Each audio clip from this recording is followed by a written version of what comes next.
This is what's great about sports. This is what the greatest thing about sports is. You play to win the game. Hello? You play to win the game.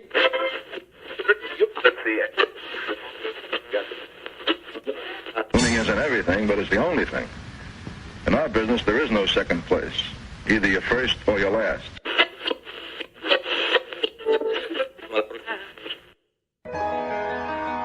Ain't this what they've been waiting for? You ready? And now, the W with Walls and the Crew. Good morning. Where winning isn't everything, it's the only thing. On 100.1 FM. Good morning. And Facebook Live.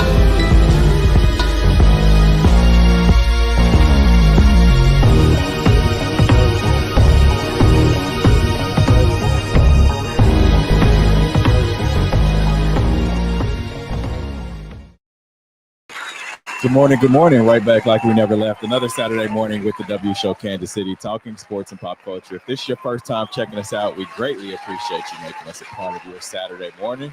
It's a nice day this weekend we're having. I think, it's just we've gotten used to the heat. Somewhat. I ain't gonna say I got used to it yet. I did, man. I've been outside, like just watching baseball games, man. It's just been hot. Yeah, you have been. Yeah, in the field, literally. Exactly. It's been a pretty nice couple days, man. I'm enjoying this weather. Yeah, the heat kind of calmed down from the last couple of weeks because it was what was that, like Sunday or Monday? It was like 90 degrees and super humid. You couldn't hardly breathe outside. But yeah, this week it kind of calmed down just a smidge. How's your week been? Man, it's been cool. Busy week. It's actually my girl's birthday today. Oh, happy birthday! Yeah, but we've been kind of gearing up for that throughout the week, and then just doing some extra work. With my design business. Yeah. So they hired on I think I'm gonna hire on an employee. So we did a little shoot with her yesterday with a bikini. So that was cool. But just a lot of building this week. Yeah, nice. We ain't taking the summer off. Man, I tell you who hasn't taken the summer off as well as the Kansas City Royals. They looking good, man. I don't know if you watched the game yesterday, but they made some acquisitions, couple trades. Freddie Fermin is no longer here, backup catcher. I think the Royals can come along. I really do. What's the pieces that they're missing? Are they missing hitting? They were missing offense. Outfield play like AAA ball. Damn, really? They were missing the offensive part of it. They were also missing pitchers. I think you had to add some guys to the rotation. You had Bubic that got hurt. And you had to add a couple guys to the rotation, and the Royals were able to do that at the trade deadline on the 31st. So I think they're able to make this push. Now, did they sell the farm? No. To get what they needed, I don't think they did. I think Freddie Fermin was a guy that he could possibly be a starter. The Padres needed a catcher. And that was a guy that I felt like, could fit their mode and slide right into their mix. Because if you think about Freddie Fermin, just from a offensive standpoint, now he's a really good catcher. From the offensive standpoint, he was able to, help Salvi when they moved Salvi to first, or put Salvi, give him a couple days off. But however, when you need to have a string of games and have Freddie Fermin, his batting average just goes down. Dips. Yeah. So they were able to get some pieces, and I think they got, some pieces that they needed. Hopefully. I mean, it's looking like they're ninth in the American League, and then third in their not even third in their division. Yeah, third in the division behind Detroit and Cleveland. Is this a team that can make a playoff push? I mean, we're looking at about a month before playoffs? Yeah, I think they can. I mean, they added the outfielder Yastrzemski yesterday, first at bat. hit a 2-run home run. Oh, okay. Yeah. So I think, when you have the bats going, you had Bobby Witt hit a home run yesterday, a 3-run shot. Then you had Salvador Perez hit a home run yesterday. So I mean, is that new energy in the building, you think? I feel like because the bats came alive. And yeah, I feel like they needed some, like you said, new energy, but they also needed some veteran presence in the not only the dugout, but also, in that room. They needed that veteran presence that they're able to, guys that have been through the mix a little bit. Mm-hmm. Mm-hmm. Especially with the catcher saying he's dipping over a couple of games. Yeah. You need guys that are going to be consistent, and especially with them making that run. Yep. When they had the what was it, the Dysons and the different guys, everybody was consistent when they came in the game. Yep. And especially with base running. Yeah. All right, we got a lot to talk about on today's show. We're going to talk Josh Simmons. Is he the real deal? Andy Reid weighed in earlier this week. Gilbert Arenas, he denies illegal gambling charges, says other suspects rented his house. Micah Parsons requested a trade from the Cowboys yesterday. And NBA veteran Marcus Morris, he denied fraud in alleged casino debt case. We'll have all that plus in about 30 minutes. We'll talk Shannon Sharp as ESPN cut ties with him, and we'll have our Snickers of the week. Let's get to today's headlines. Mm-hmm.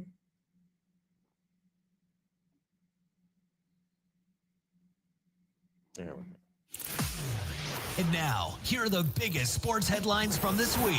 We bring them to you every Saturday morning on The W with Walls and the Crew on 100.1 FM and Facebook Live. All right, is Josh Simmons the real deal? Andy Reid weighed in earlier this week. So Chiefs drafted Ohio State's Josh Simmons with 32th overall pick. And a weekend of training camp so far, so good. Simmons has taken every rep for starting left tackle position, while Jalen Moore, who they brought in from San Francisco, he's rotated with Kingsley Suamataia at the left guard, Juwan Taylor, of course, at the right tackle. Mm-hmm. And, of course, in the Super Bowl, the Chiefs seem to be without their viable starter. So right now it feels like they have too many. I think it's Can plenty. you have too many? I don't think so. I think the Chiefs have had, the issues with offensive line. I think that's been their Achilles heel. Yeah, I mean that's the couple of Super Bowls that they've lost over the last 5-6 years. Mm-hmm. A lot of the blame, if anybody could lay blame, it was on not having a healthy offensive line, whether it was one offensive lineman or a couple that were down in the big game. So I don't think you could have too many. I think a lot of what it's gonna take to build the Chiefs moving forward is almost having that offensive line by committee, and especially if you want to, one, keep Patrick healthy, but two, be able to explore how good the rookie is from Ohio State, but then also the guy, the tackle that you acquired, which one has the staying power. I mean, you got Creed Humphreys isn't going nowhere, right? And what about your guards? Are your Trey guards solidified? Your guards are solidified for a couple more seasons too, right? You got Trey Smith that's been solidified, signed a new contract a couple weeks ago. Then you have Kingsley Suamataia that they have moved into the other guard position. And they tried him at left tackle last year, and he was just getting beat up on. So I think when you move him over, and he's had all spring or off winter time and going into the summer to actually work on his craft, and Andy Reid talked about Chris Jones helping him. Even though Chris Jones is one of the best defensive tackles in the league. So you got a guy like that that's going to tell you, all right, this is the move that I make. This is how you should possibly defend it and get better at it. It's helping them. It's helped him a lot. Mm-hmm. Mm-hmm. And a lot of folks are like, well, who's going to be starting on this offensive line, or why is Andy Reid moving, all these puzzle pieces around? And just like he said, it's one of those things where you never can be too careful, right? Like, you want to move guys around because they coach their backups to be like their starters. So You have to be. Everybody has to know everyone's position. Yeah, and you have to be. And the offensive line room is gonna have to like adopt a moniker, kind of like Under Armour. We must protect this house. Like, yeah, that's what they're gonna have to. You're gonna be tasked with protecting one of the best if not the best quarterbacks in the league. Right. And a lot of the Chiefs' success, yes, hinges on Patrick's play, and his availability. But also when you meet teams like this Philadelphia team, and you have a couple of more teams that are very strong on the defensive line. The Lions are very strong in that right. You're gonna need guys that can take you deep into the season. And I talk about it every year. Once you hit that week 10 and on, like, you need people that not only can turn it on but can withstand the knickknacks, the different, the different aches and pains that you're gonna have throughout the season. And be able to lock in and protect Patrick. And I don't know if there's going to be a set offensive line that you can count on probably until later in the season. Because if Andy keeps juggling these guys, now you have room to say, like, okay, this unit works better with Pop at running back, or this unit works better with Kareem Hunt at running back. Like, I think there's a couple of different combinations that you can make. And it probably could be similar to like basketball, how you use different lineups for different different matchups for different teams that you're playing. Yeah, I definitely, you want everyone to have that experience for sure, especially coming down into the trenches, because down the stretch and going into the playoffs. Because I mean, this is their playoff team, Super Bowl team until they're not. Like, I mean, granted, people would say, "Oh, well, they're not making it to." They're a Super Bowl team until they're not. Yeah, we've been saying that for like 7 years. Yeah. I mean, because it's always been Super Bowl or bust, or playoffs, at least AFC Championship game or bust. So you know that you're going to go that deep into the postseason. That means you've got to be ready. Injuries happen all the time. I mean, if you just think back to the left tackles that they've had over the past few years, you can even go back to Eric Fisher. Yeah, I mean, I'm just talking Patrick Mahomes. Yeah, short career so far. You go back to Eric Fisher. You had Orlando Brown. You've had Donovan Smith. Now you kind of in that mix. Let's just say they would have paid Orlando Brown. Orlando Brown's been solid for the most part everywhere he's been. Yeah. So I mean, when the deal didn't work out, when Brett Veach couldn't get it done, it was kind of just like, now we're scratching our head trying to find a piece. And now that you have extra pieces, someone goes down and you're able to slide guys in. And that's what training camp is for and preseason's for. And I think that was the tough thing that they had the last couple of seasons, because I mean, the couple of guys that they had filling in at tackle, it just wasn't, the chemistry wasn't there. And so again, when you talk about guys that can lock in and actually be ready no matter who the opponent is, because I mean, early in the season, was it Jawan Taylor that had the offsides issues? And that's the things that can kill your chemistry. And you don't, as an offensive line unit, again, tasked with protecting Patrick Mahomes, you're gonna get the best schemes that teams can find. True. And also, I mean, Andy Reid is one of those coaches where his plan is not really tough to figure out. It's not tough to figure out, but he's good at adjusting.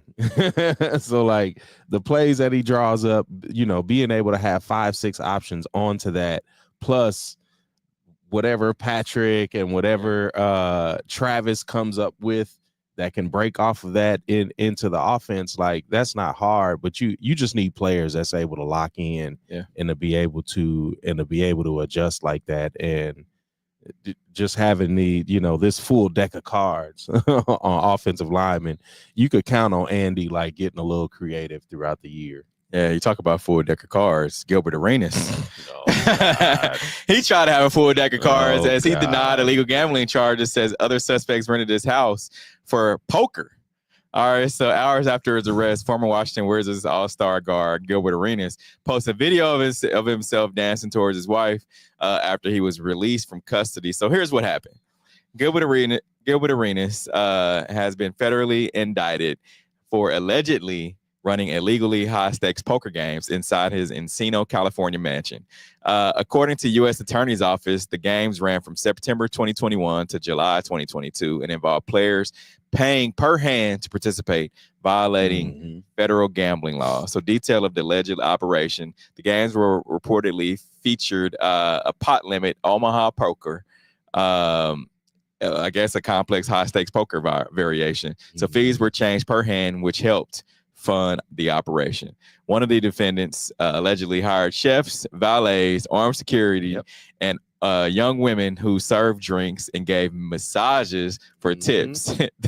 Tips the organizers took a cut from. So one of Arenas' co-defendants, we'll just call him YG, and he's believed to be connected to an Israeli crime organization. He's facing additional charges for marriage fraud and lying on immigration documents to gain permanent U.S. residency. So Arenas faces 3 federal charges. Here they are. The first one is conspiracy to operate an illegal gambling ring. Number 2, operating an illegal gambling business. Number 3, making false statements to federal investigators. What say you?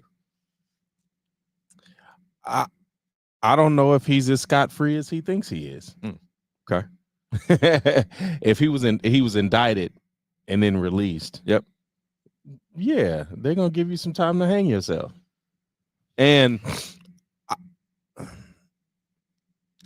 I want to tread lightly when I say this, but I don't know if Gilbert Arenas is smart enough to outsmart the feds. Right. Now, maybe his legal representation can figure this out. But I don't know if you can skate by on, oh, they were just renting my house. Like you're still the owner. And if we're talking about other players that got indicted, wasn't the story that Michael Vick was never there when they were fighting dogs? That was the story. That was the story. Yeah. So how does he skate from? I don't know. I don't know how he gets by off of this unscathed. And I think it was, what was it? I think the maximum sentence is like 5 years in federal prison. I don't know how he escapes any sort of punishment for this. That's like, sometimes folks, they illegally sell firearms to people and that person goes and kills somebody. Oh, well, I sold it to him, but I didn't know he was going to go kill somebody. So that washes my hands. No, you illegally sold this firearm to this man and he went and shot people. Yeah. Like there's no escaping this. And here's the other thing behind it. If for him to, come out and talk about snitching and all this kind of stuff, you talk about you treading lightly. He has to tread lightly because one of the co-defendants is in the Israeli mob. Like, come on, man. Yeah, he's really got to tread lightly. Really? Yes.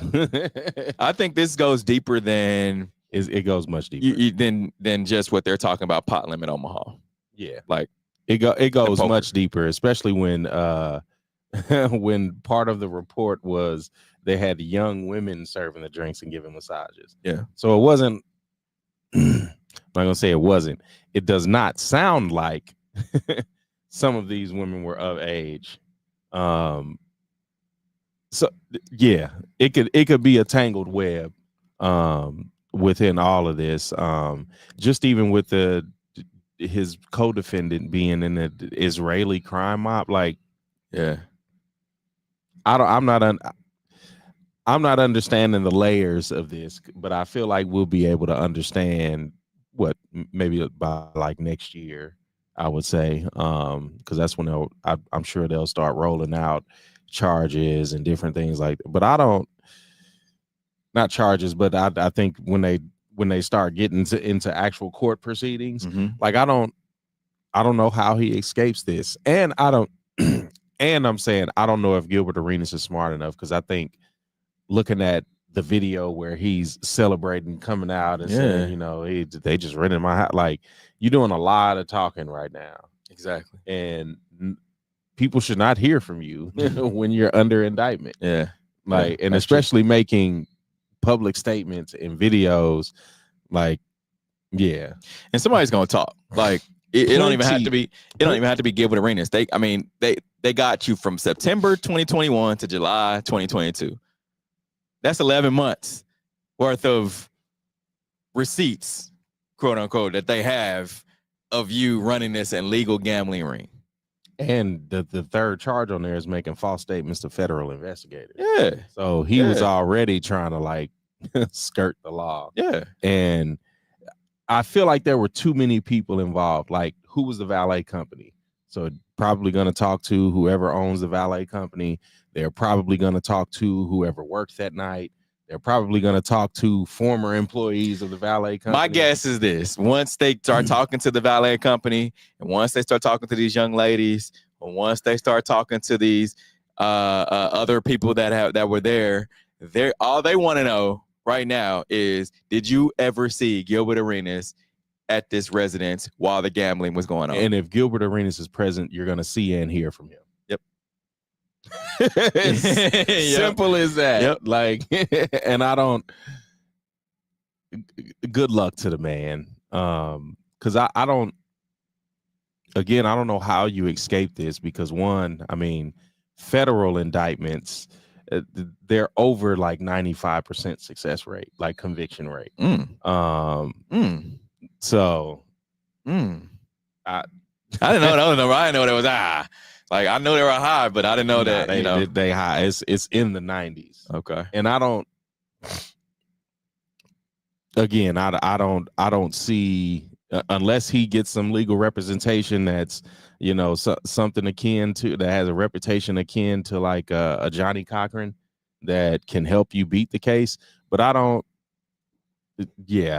feel like this ends pretty bad for his cause. And I don't know if, I think he's going to have to retract that video he posted the other day talking about walking scot-free. Yeah. So, as I look at Gilbert Arenas' career earnings, he spent 11 years in the NBA. Made through 2025 $163 million. And how much of that do you think he's gambled away? $163 million is a lot of money. I mean, it's a lot of money, but also you were the guy waving guns around in the locker room and on planes, on the team plane, when you were gambling with teammates. Yeah.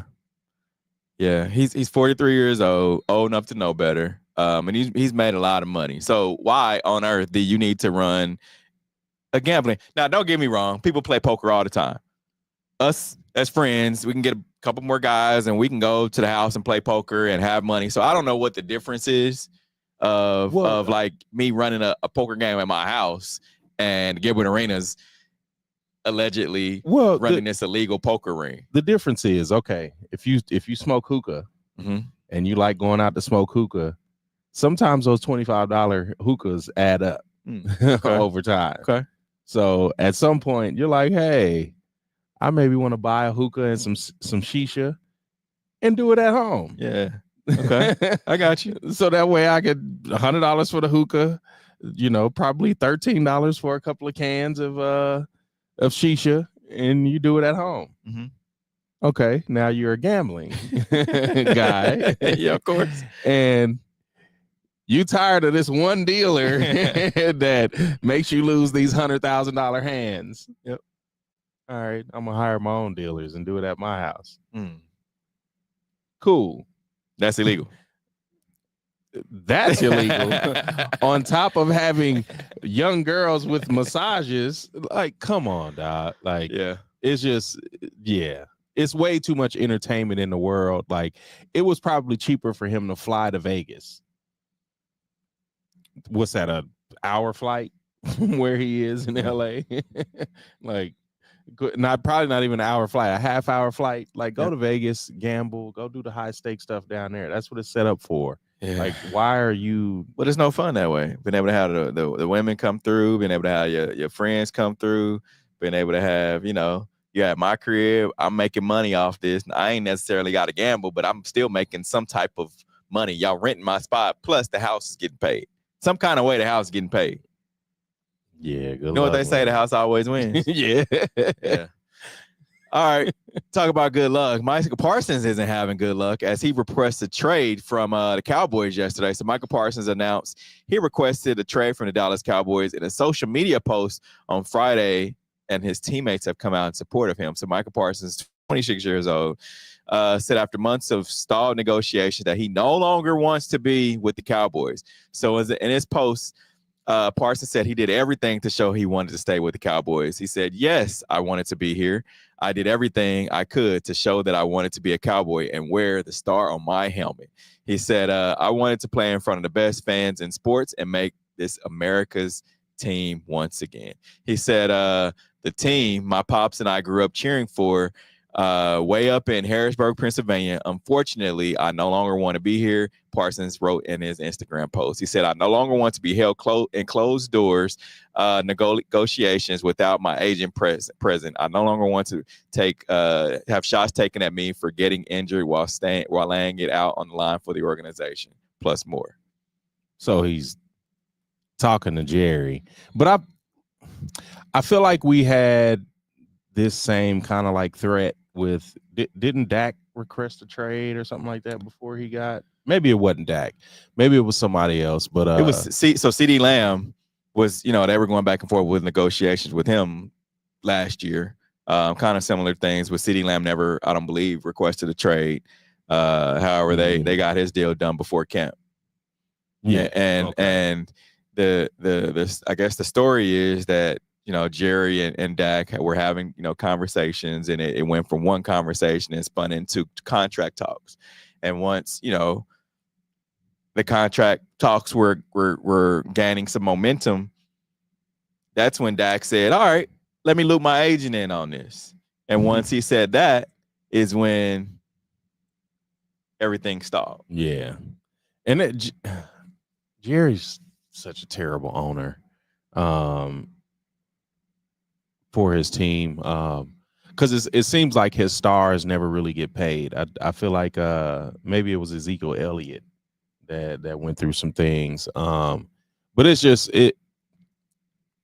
I hate it for Cowboys fans. Do you really? Yeah. Okay. Yeah, because you want a team that gets talked about the way they get talked about, a team that has a stadium that is as nice of a stadium as it is, and the city of Dallas is a nice city. Mm-hmm. And they deserve a team owner that feeds into the city with how he treats his players. True. And it seems like Dallas Cowboys players are always unhappy, especially when they contribute like a Micah Parsons. Like, would you say Micah Parsons is the best defensive player in the league? One of the top three, five? Top three. Yeah. Yeah. At his position, of course. And Jerry Jones is having a back and forth with him. Yeah. Here's my thing about this, and I wholeheartedly believe that you get this, Jerry Jones. What do we know about Jerry Jones? And I asked myself this question. I'm like, Jerry Jones always wants to be in the limelight, right? Like, he always wants to be in this limelight. You look at his division. You have Philadelphia Eagles. You have the Dallas Cowboys. You have the Washington Commanders, and you have Giants. The New York Giants. Easy to forget about the team. I get it. All right, so easy to forget about not the Giants, but easy to forget about the Dallas Cowboys, because you had the Washington Commanders, the stadium deal. They made it to the NFC Championship game. They're in the talks conversation. You have the Philadelphia Eagles, won the Super Bowl.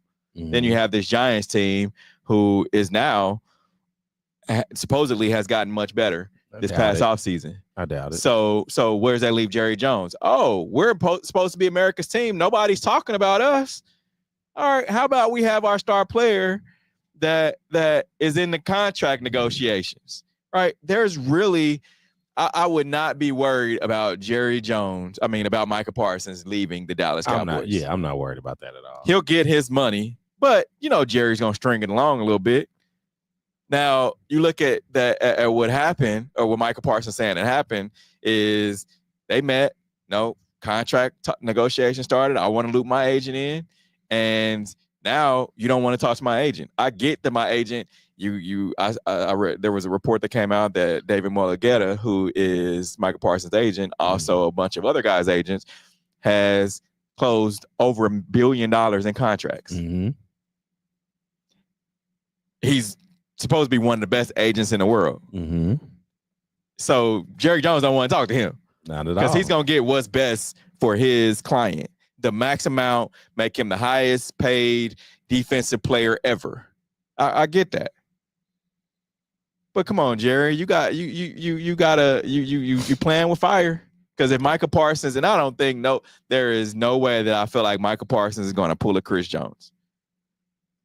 I don't think that Micah Parsons will pull a Chris Jones. I don't think. You remember Chris Jones? He lost a lot of money and ended up having to work harder to get that $1 million that he lost. Because he didn't get what they asked. Yeah, I mean, what he and his agent asked for, he didn't end up getting that. Plus, he was sitting at the Mr. Ring ceremony. He was sitting, bought the suite and sitting in the stands for the first game of the season last year, or 2 years ago. Yeah. So I don't think Micah Parsons is gonna do that. Yeah, I don't. Yeah, I don't know. I think with Jerry, you need to force that, but I get what you're saying about because Chris Jones did lose some money. He lost a lot of money. But do you think it was worth the deal?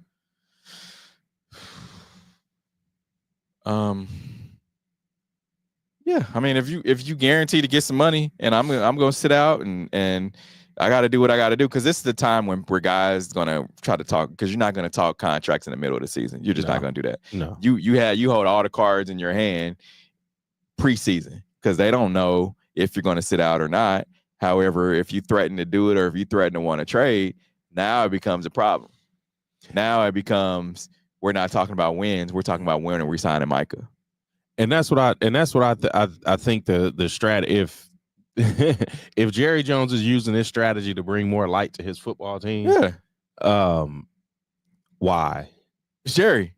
He wants all to talk about the Cowboys. And that's what I don't understand. You're supposed to be building this camaraderie between the team. There's not supposed to be any distractions. You're in training camp right now. We're supposed to be all looking at this end goal of winning the Super Bowl, this championship. Yeah. Finishing the season off in San Francisco. It should not be about business dealings at this point in the season. I need you coming in the training camp in top condition. Yeah. I need you ready to take in the information of the different teams and how they're looking. What schemes are we working on? How can we strategically, how can we be a better team? I don't need this part of the season. Maybe at the end of the season, I could give you that. If it's towards the end of the season and we're talking about this, yes. But to start the season, you're getting your season off on the wrong foot. And I can't ask you this, but how do you think players respond when they're disgruntled over, and respond day to day when it comes into checking into the office? How would you respond if you're not happy with your pay in a high stakes job like this? I'm going to ask for more money. And if you don't give it to me, and I feel like I'm worth more, and I'm putting my body on the line, and this is my livelihood, I'm gonna have a problem with it. And so I think that's where we come with Chris Jones, where he sits out a couple of games, just to make that point. And again, you don't need that. The Chiefs were good enough that year, to be able to get over that hurdle. And I think it was clear. Chris Jones made it clear. Bought the suite, sitting in between his agents. Yeah. He knows the camera's gonna hit him, like all of that. But I'm not expecting Micah Parsons to go, like you said, go all of that way. But also, I need my star player more worried about, like Patrick with his fake photo of him sitting in the recliner. You always like, go back to that. I need you acting like you reading a playbook. I don't need you writing long dissertations about how you appreciate the city of Dallas and the fans and stuff. Like, no, I need you. Yes, appreciate them. Yeah. But also the task at hand. Yeah. He just wants to get paid. I get it. His teammates, but he's seen, like you said, there's some other guys that have been with Dallas Cowboys. He knows Jerry Jones. He knows his organization. He's seen guys. He's seen more recently, like I said, CeeDee Lamb wanted to get paid. When it's time for guys, when it comes around time for guys to get paid, and they're in the best of the business and the best in football, you've got to pay them. It shouldn't be a question. Now, Micah Parsons holds all the cards. Jerry Jones, you want to win. Are you better with Micah Parsons or better without him? And I would say you're better with Micah Parsons, so pay him. And Micah Parsons is not a player I want to see leaving my team. And I know they did it before with the Herschel Walker trade and all of that, but no. You're not striking lightning twice like that. And I've seen people like post the photo of Micah Parsons and Chris Jones, both in Chiefs uniforms. Micah Parsons wants a lot of money, and Chiefs don't have it. Let me ask you this, and I'll ask people that are watching this and type this in the chat feed. Would you trade 1-for-1 Chris Jones for Micah Parsons right now today? Yeah, I think because Micah's younger, isn't he? Younger, yep. Yeah, that's a no-brainer. Okay. I just want to know. Because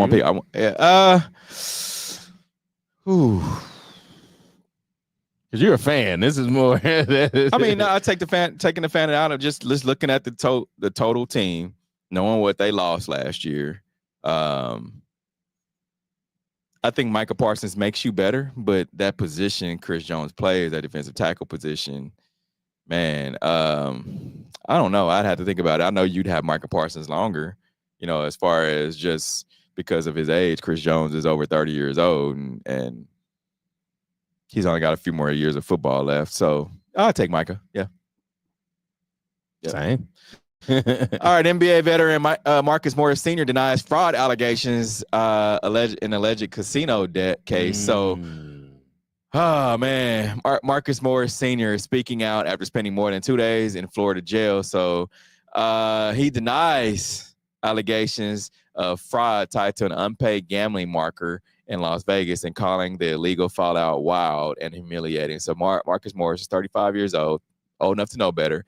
He was arrested Sunday in a South Florida airport on a fraud charge stemming from Yanni Noy called the situation absolute insanity. So he had a bounce check linked to casino debt. Okay. In a series of candid social media posts Wednesday, Marcus Morris admitted he took out a marker to gamble. Basically, he still owes the casino a lot of money. He ended up paying it to get out of jail, and he's saying he didn't know it was going to be this go like this. Yes, he knew he owed the money. However, he didn't know he was going to be arrested behind it. But the report was originally that he wrote 2 bounce checks. Oh, it was 2 bounce checks. Yeah. Wow. Yeah, yep. 2 bounce checks. Or 2 bad checks that bounce. What is it with NBA guys and gambling? Is the NBA? Never would I ever ask this question, but are NBA players paid too much? I don't think so. No. Okay. Because I'm trying to understand. Not every NBA player gambles. However, I think when you look at good amount, a good amount, yeah. But when you think about, and it starts young, whereas you go to the arcade. You go to the arcade is really like gambling, because you're betting. You're basically betting on yourself. You're putting money in a machine to get something back, and you have to win to get it back. Yeah. So that's a form of gambling. But also, I mean, these players are probably doing more cards and dice Yeah. than they are like Is it a culture thing though? I would probably grab a professional athlete by their collar if I saw them sitting at a slot machine. Like, why are you on the penny slots? I mean, I don't think it's more of a slot machine. I think it's more of a, blackjack, roulette. Yeah, that's what I'm saying. Poker. But I don't know. I don't understand how you end up in gambling debt. Like the same way regular people do every day. They got that 1-800-BETS off for a reason. Yeah, but that's what I'm saying. They really do. Like, but to get to the point, you're borrowing money from the casino to win more money from the casino. Yeah, people do it every day. All right. They beat me down to my socks, right? That's what's happening. They took my daddy's watch. I mean, it happens every day. It does happen every day, but why make this much money to give it to a casino? And I think that's just what I'm not understanding. I mean, yes, players get to the league, the summertime comes, they're buying bottles in the club, they're traveling, to different islands and stuff. At least when you're gambling, you're doing something to get more money instead of buying whatever. You're not going to reap the benefit of it. No. I mean, no. It's the same. Either way, you're burning money. Either way. We talked about a player that that was playing 10, 15 years ago having a gambling issue, and now a player currently in the league having gambling issues. I mean, we had an NFL player suspended 2 seasons ago for gambling on his team. We had Shohei Ohtani, his interpreter, whoever took the fall. Yeah, fall guy. Yeah. Like what I'm not understanding what you get back from that, because clearly they aren't winning exorbitant amounts of money if they own a casino like this. Yeah. And I can't gambling like that is something I can't wrap my mind around, because again, like I was saying, if you're using the off season to take these trips and fly down, 10, 15 women to Aruba or something like that, I'd rather gamble. No, because you get a lot more fun out of partying, I think, and things like that. I get a lot more money. I'd have a lot more fun. Yes, I'd have fun with that, but I'd have a lot more fun putting $100 down and winning $16,000 on a parlay. Yeah, but I think you lose way more fun. You lose multiple hundreds before you hit that 16,000. True. And so that each time you're burning money either way. Each time you lose that money, it's not a happy feeling. Because I mean, think about this: these extravagant trips that you bring up. Mm-hmm. Let's just say you take 10 people down to Aruba. You spending. You're not flying coach. Everybody's gonna be first class. So that being said, you're probably going to rent a jet, private plane. Going rate for private planes anywhere from $7,000 to $20,000, upwards of $30,000, depending on where you're going. Okay. So let's just say you spend $40,000 on this plane. That's to and fro. You got these 15 people going down to Aruba. Mm-hmm. You stand in the best of the best. You probably get like some kind of house or condo or villa. Okay. So you got that villa. How much you think a villa cost? $10,000? Probably upwards, but yeah. So now you're at $50,000. Okay. Then you're gonna have a chef. You're gonna have everything decked out. Let's just say you're spending at least another $10,000 on food and alcoholic beverages or what have you. So you're at $60,000 right there. I'd rather take my chances putting $20,000 on these different variations of bets to win more money. Oh, Q, come on. No.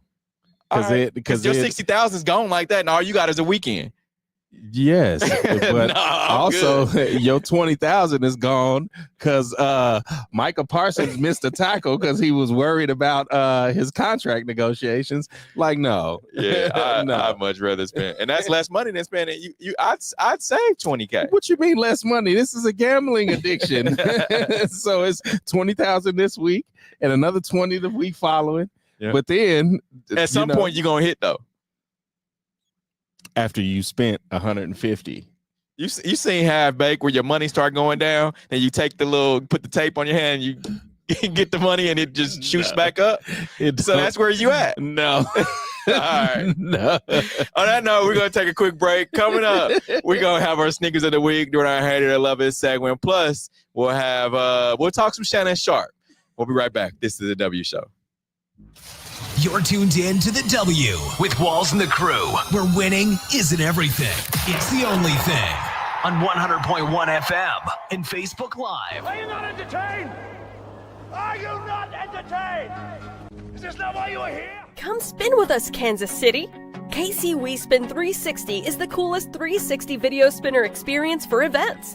KC We Spin 360 is taking it to the next level. The 360 video spinner platform rental will be the life of the party. Everyone will be talking about their 360 video experience while bragging about it on their social media pages. The captivating slow motion and reverse effects will have your guests feeling like celebrities. The KC We Spin 360 video spinner can capture slow-mo videos, GIFs, and boomerangs from every angle. Specializing in corporate events, weddings, social gatherings, bar bat mitzvahs, school events, and fundraisers, KC We Spin 360 can be found online at kcwespin360.com. Come spin with us, Kansas City. Hey, what's up, guys? It's Steve Walls. Are you looking for a ride that fits your everyday lifestyle? Whether you're a sports dad like myself, a busy mom, or just need something reliable to get around, at Reisman Nissan in Tiffany Springs, just south of the airport, they've got exactly what you're looking for.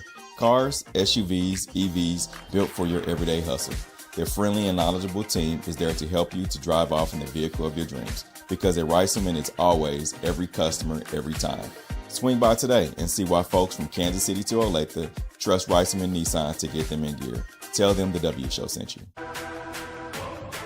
Hey, what's up, sports fans? Here's your chance to be a true champion with our friends over at Underdog Fantasy. It's super easy. Just pick higher or lower on your favorite players and test your skills for some serious prizes. The more Champions points you play for, the more you can win. Stack points, climb the ranks, and show everybody that you're built different.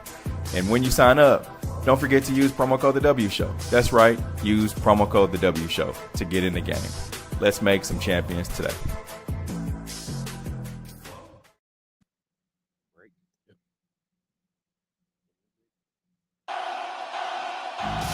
You're tuned in to the W with Walls and the Crew, where winning isn't everything. It's the only thing. On 100.1 FM and Facebook Live. Remember to use hashtag talk about it, and we'll talk about whatever topic you want. Just send us a message and we'll dive right into your topic. So ESPN has cut ties with Shannon Sharp. A big shakeup at ESPN. So Sharp, of course, is one of the most talked about guys at ESPN, and the Pro Football Hall of Famer joined ESPN's First Take last year after his run with Skip Bayless was over. So the former NFL player was cut from the network less than 2 weeks after he settled a $50 million rape and sexual assault lawsuit. Sharp initially stepped back from ESPN in April after the suit was first filed against him. Sharp had been with the network since 2023 when he joined the talk show First Take alongside Stephen A. Smith and Molly Querim.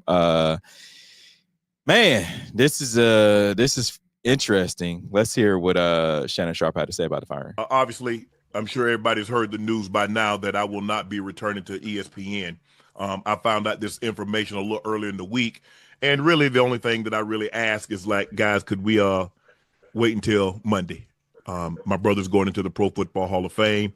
I really wanted to be about him, and I wanted to be about my family. I know this coming out will overshadow everything that he's worked his entire life for. And unfortunately, it didn't happen that way. And so as I told him, as I profusely apologized to him earlier today, he said, bro, stop apologizing. You don't have to apologize. I'm your big bro. I'm gonna love you regardless. We all make mistakes. We've all, and he says, bro, I love you. So I'm done with this. You're done with it too. Move on. And I really enjoyed my time at ESPN. It gave me an opportunity to bring my audience that saw me really just grow. They saw me, Lakers in 5, and they saw me say all these analogies that my grandparents gave me, and I was able to bring that to ESPN. So I'm very, very grateful for that. But I just wished, of all things, like I said, hey, they did what they felt they needed to do, and I'm at peace with that. But I just wish, guys, this thing could have waited until Monday. So you asking your employer to fire you on a certain date, or to release the information that you've been fired on a certain date? Nah. Yeah. Nah. It's and that ain't gonna happen. My issue with this here is that, and it's rumored. I didn't look too deep into a dive from this, but I read that he has like 12 to 13 different domestic violence and sexual assault instances in court. That's crazy. Stemming back to his playing days. That's crazy. So speaking of addictions, this is not a gambling addiction, but it basically is, because now he's given up a crazy amount of money for his actions. Stupid decisions. I think a lot of people are trying to make it like, oh, she set him up, she scanned him, she did, X, Y, and Z and all that. Why is she in proximity to Shannon Sharpe? And that's what I'm not understanding. Like, Shannon Sharpe is retired. He's been retired for a while. And Monique told him, Cat Williams told him, like, stop messing with these young girls. And I don't even think it's just a young girl thing. I think it's he needs help. And especially if he's had all of these, these former domestic violence accusations and different court appearances and settlements, and just whatever he has going on, like, he's losing a lot of money trying to keep up with whatever. I don't even know if he's trying to keep up with an image, because even when he was doing the thing on live on accident, like, how does that happen? Like, I think that was purposely done. And that's what I'm saying. There's a lot of like, come on, Shannon. Yeah. I think that was purposely done. It can't be. It can't be this dire of you to keep up with, like, your own way of doing things, or however it is, to keep ending you up in court over things like this. Like, you in your 50s, almost 60s, there has to be like a breaking point at some point of just sitting down, like, go home, like, raise a family or something, like, go do something, go be a mentor. There's a lot of NFL players that need a mentor that has been there, has dealt with, the in and out, going in and out of town every week, dealing with family, dealing with playing, but also dealing on the business end. Like, you need to be a mentor in that, right? And really take care of the guys that have come after you in this league, more so than trying to keep up with them with the amount of women that they have and all. Like, sometimes it's gotta stop. Like, the party has to end at some point, and it hasn't ended for Shannon. And so now you saying, like, oh, I'm mad at ESPN for not. Well, who put themselves in this situation? That's what I said. They ain't like, they're not gonna answer to you. You asking them to hold back their firing announcement. Come on, man. No, they ain't got to. No, bro, you out of your mind. Yeah, it's crazy. And he's got to chill out. Because Club Shay Shay and whatever him and Ocho have going on, like, it could be a good thing. But when you get to the point of, you're trying to do certain things for like clicks but that's what their viral. show. And I'm not like, I love their platform and everything. That's a lot of what their show is on. It's the crazy, outlandish stuff that he says, and it's get with it. Yeah, can't get with it. Because like a lot of the crazy and funny stuff he says, like, yeah, it's cool for the moment, but no. Lakers in 5. That's funny. Yeah. All right, let's get to our Hate It or Love It segment. Hate it. Oh. It's that time for Love It or Hate It. Hate it. If we love it, we talk about it. If we hate it, we move on. All right, first up for our sneakers of the week, we have the Air Jordan 10 Steels. I mean, I'm mad I missed these this morning. If anybody watching has a plug on these, this is your style. Holla at me, because I missed them this morning taking my son to baseball. I was just, I tripped. I looked at my phone. They came out at 9 a.m. I looked at 9:03 and they were already gone. So holla at me. Holla at me. All right, so what about the undefeated Air Jordan 4s? What do you feel about these? These are cool. Yeah, I like these too. Fours are kind of some of my favorite of the Jordan brand. Yeah, so, how about the Nike Devin Booker's 1 Safaris? I like these too. These are pretty fire. I'm good on that. Okay. All right. How about the Air Jordan 4 girls, the pizzas? These are actually tough. I like these too. They are really tough. Yeah. I like the it's not called monochromatic. I forget what it is, but you have like the deep saturated red and then that like pink. That very like salmon pink, kind of. Yeah, I like that combo. Fire, and it's really nice. Pretty dope. They go with your Chiefs shirt we getting you for Christmas. Good luck with that. All right, LeBron James reportedly met with Nikola Jokic's agent about a new league. So last weekend, a photo popped up of LeBron on a yacht with Maverick Carter and European agent Misko Reznatovic. So they were talking about possibly a new international basketball league. You hate it or love it? I mean, I love it, but I don't know how that gets off the ground. I mean, you look at money. Yes, money, but also the NBA has a lot deeper and longer money. Right. I agree. All right, so Memphis basketball fined and put on probation after NCAA found softball players were paid to help with coursework. So NCAA announced penalties for Memphis men's basketball and softball programs on Wednesday as a result of an investigation to academic integrity violations. Hate it or love it. I hate the fact that they brought the softball girls into this. Like, come on. What? So the investigation concluded that 2 softball players were paid a combined $550 by former academic advisor Leslie Brooks to give the basketball player test and quiz answers and do some of the coursework for him. Oh, so they were doing the coursework. Oh, yeah. God. Yeah. All right. Okay. I don't know how they thought they was getting away with that one. So Miami Heat are at the center of an alleged multi-million-dollar sports memorabilia heist. And analyst says, hate it or love it. What?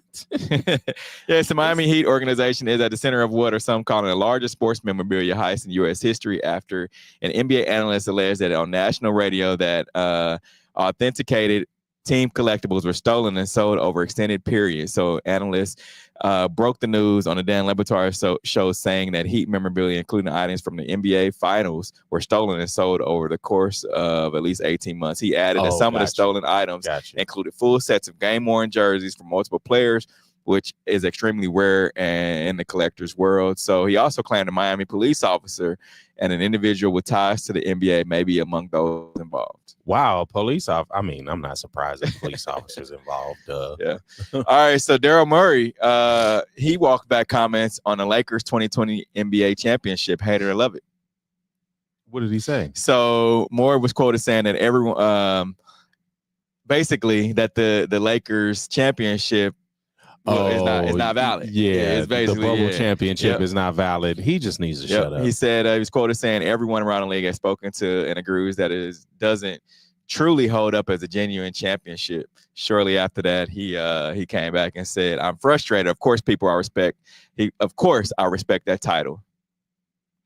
Like what's the difference between playing in front of people and not playing in front of people? There's no difference. You're still playing a basketball game. Exactly. Yeah. You still got defenders in front of you. You still got to put the ball in the hoop. Yeah. I joke around a lot and say it wasn't a real, but it's the Lakers, man. I love the Lakers. So. I mean, yeah, because you saying it as a joke, yes, because we get the joke, but I'm not understanding how it's not a legitimate championship. Like I'm not like you should have been the most locked in you've ever been, and we've heard players say that. Yep. We've heard players say like a lot of the distractions were gone. I think I forget who talked about that a couple of years ago, but yeah, no, he just needs to sit down. All right, we appreciate everyone who joined us on today's show. Thank you for watching us, whether you was cleaning your house, rolling, taking your kids to flag football practice this morning. We appreciate you. Thank you. Remember, you can catch us next week. The W Show, we'll catch a rewind of us on Mondays. Until next week, we're out of here. Peace. The views and opinions expressed on the W Radio Show by the host, co-host, guests, and call-in listeners are solely the opinions and responsibility of the original source who expressed them. They do not represent the opinions of the W Show, 100.1 FM, One Kansas City Radio, Sideline Sports Talk, Team Wall Street Foundation, or affiliate.